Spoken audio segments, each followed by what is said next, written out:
नमस्कार। आज हम इंस्टाग्राम की दुनिया में जो एक बड़ा बदलाव चल रहा है उस पर बात कर रहे हैं। जी। मतलब जहाँ पहले कला, फोटोग्राफी, दोस्तों से जुड़ने की जगह थी, वहीं अब लगता है कुछ सामग्री थोड़ी अलग दिशा में जा रही है। असुरक्षा, दिखावा और कभी-कभी तो लगभग अश्लीलता की तरफ। जानकारी जो मिली है वो यही बताती है कि कैसे यादें संजोने वाला प्लेटफॉर्म अब ऐसी रील से भर गया है जो सिर्फ ध्यान खींचने के लिए है। कुछ लोग तो यहाँ तक कह रहे हैं कि ये ट्रेंडिंग के नाम पर सॉफ्ट पॉर्न जैसा हो गया है। हाँ, ये बात सामने आ रही है। तो आज हम यही समझने की कोशिश करेंगे कि भाई ये बदलाव हुआ कैसे और इसका खासकर युवाओं पर क्या असर पड़ रहा है। उनकी पहचान, उनकी सोच, मेंटल हेल्थ, ये सब कैसे प्रभावित हो रही हैं और क्या क्या कुछ किया जा सकता है इस डिजिटल माहौल को थोड़ा बेहतर बनाने के लिए। बिल्कुल। देखिए, जानकारी तो यही इशारा कर रही है कि जो प्लेटफॉर्म कभी क्रिएटिविटी और जिंदगी के पलों को सेलिब्रेट करता था, वो अब बस एक होड़ बन गया है। ध्यान खींचने की होड़। एक्सप्लोर पेज पर आप देखें तो अक्सर ऐसे पोज, ऐसे कपड़े, डांस मूव्स, क्लोजअप्स दिखते हैं जो काफी उत्तेजक होते हैं। हाँ, और हैशटैग भी, जैसे हैशटैग एस्थेटिक, हैशटैग फिटनेस, इनका इस्तेमाल भी कई बार, जैसा आपने कहा, लगभग अर्धनग्न डांस वीडियो पोस्ट करने के लिए हो रहा है।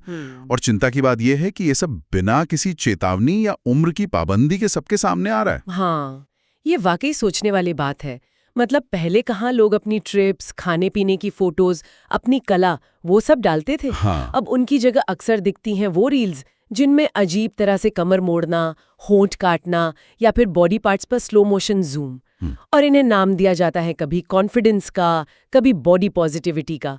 पर जानकारी तो यही कहती है कि असल मकसद अक्सर ध्यान खींचना ही होता है, वो भी ऑब्जेक्टिफाई करके। जी। और इसमें देखिए, एल्गोरिदम का रोल बहुत बड़ा है, बहुत बड़ा। होता क्या है कि एल्गोरिदम को तो बस यूजर को ऐप पर रोक कर रखना है ना।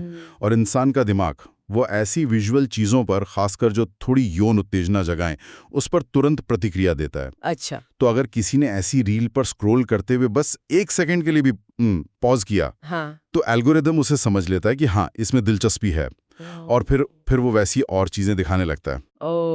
तो ये एक ऐसा, मतलब एक दुष्चक्र बन जाता है जिसमें जो ज्ञान वाली या हुनर वाली सामग्री है वो पीछे छूट जाती है। नतीजा क्या है? पूरा डिजिटल इकोसिस्टम ही जैसे पदार्थ की जगह त्वचा को ज्यादा इनाम दे रहा है। ये तो बहुत खतरनाक साइकिल है। और इसका सबसे ज्यादा असर किस पर पड़ रहा है? जाहिर है, बच्चे और किशोर। बिल्कुल। जैसा कि पता चला है, ये सबसे वल्नरेबल ग्रुप है। दिमाग 25 साल तक विकसित होता रहता है और उन पर असर भी कई तरह का दिख रहा है। एक तो ये कम उम्र में ही सेक्सुअलाइजेशन। बच्चे ऐसी चीजें देख रहे हैं जो वयस्कों के लिए होती हैं और उनको लगने लगता है कि अच्छा, पसंद किए जाने के लिए शायद ज्यादा दिखाना जरूरी है। सही बात है। फिर और भी चीजें हैं, जैसे बॉडी डिस्मॉर्फिया, अपने शरीर में कमियां देखना। वो लगातार परफेक्ट बॉडीज देखकर ये चीजें बढ़ रही हैं। Eating disorders, depression, cosmetic surgery का जुनून, ये सब। फिर वो डोपामाइन वाला चक्कर, लाइक्स, व्यूज से दिमाग को जो किक मिलती है, उसकी लत। हाँ, वो वैलिडेशन। हाँ। और फिर ध्यान भटकना, पढ़ाई जैसी चीजों में मन ना लगना, प्यार और वासना, अहमियत और सिर्फ अटेंशन, इनमें फर्क करना मुश्किल हो जाता है। पढ़ाई पर असर तो पड़ता ही है, क्योंकि दिमाग हर वक्त तेज उत्तेजना खोज रहा होता है। और कुछ रिपोर्ट्स तो इसे हार्ड पोर्न की तरफ एक गेटवे भी मानती हैं। जी हाँ। और ये सिर्फ एक व्यक्ति की बात नहीं है। इससे एक तरह की, क्या कहते हैं, नकल करने की संस्कृति, कॉपी कल्चर, वो भी पनप रहा है। अच्छा। कैसे? युवा देखते हैं कि कोई फेमस होने के लिए अगर शरीर दिखा रहा है तो वो सोचते हैं, अच्छा, तो शायद यही तरीका है, मैं क्यों नहीं। इससे वो अपनी असली पहचान भूलकर एक नकली पहचान बना लेते हैं। और फिर दोस्तों का दबाव, पीयर प्रेशर, वो अलग। तो अपनी इज्जत, अपना आत्मसम्मान उससे ज्यादा जरूरी लगने लगता है कि अनजान लोग उन्हें पसंद करें, वैलिडेट करें। तो फिर इसका हल क्या है? क्या इसे ठीक करने का कोई रास्ता है? कुछ सरकारी दखल की बात भी सामने आई थी जानकारी में। जी, कुछ मुख्य सुझाव तो हैं, जैसे कि भाई कंटेंट को रेगुलेट करने के लिए कानून बने, एल्गोरिदम कैसे काम करते हैं उसमें थोड़ी पारदर्शिता हो, पता चले कि क्या दिखाया जा रहा है, क्यों दिखाया जा रहा है। स्कूलों में डिजिटल लिटरेसी, मतलब डिजिटल दुनिया की समझदारी सिखाना बहुत जरूरी है। पेरेंट्स के लिए बेहतर कंट्रोल्स हों। हाँ, ये जरूरी है। और समाज में भी जागरूकता अभियान चलाने की जरूरत है। जैसे वो एक सुझाव था, रील मत बनो, रियल बनो। देखिए, सीधी सी बात है, डिजिटल आजादी तो ठीक है, पर उसके साथ जिम्मेदारी भी तो आनी चाहिए ना। बिल्कुल। तो कुल मिलाकर इंस्टाग्राम का ये जो मौजूदा चलन है, इसकी एक अनदेखी कीमत है और वो कीमत चुका रहे हैं हमारे युवा। पर जैसा कि पता चला, बदलाव की शुरुआत तो खुद से ही होती है।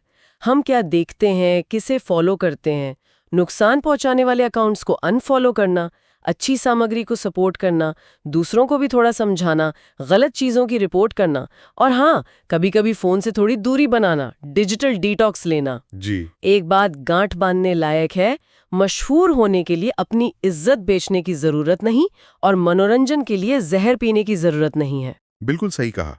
और आखिर में बस एक सवाल जो इन स्रोतों को पढ़कर दिमाग में आता है सोचने के लिए, कि क्या हम अनजाने में एक ऐसी पीढ़ी तैयार कर रहे हैं जिसके लिए ऑनलाइन दुनिया में मिलने वाली पहचान, वो वैलिडेशन, असली दुनिया के रिश्तों और मूल्यों से ज्यादा जरूरी होती जा रही है। ये वाकई सोचने वाली बात है।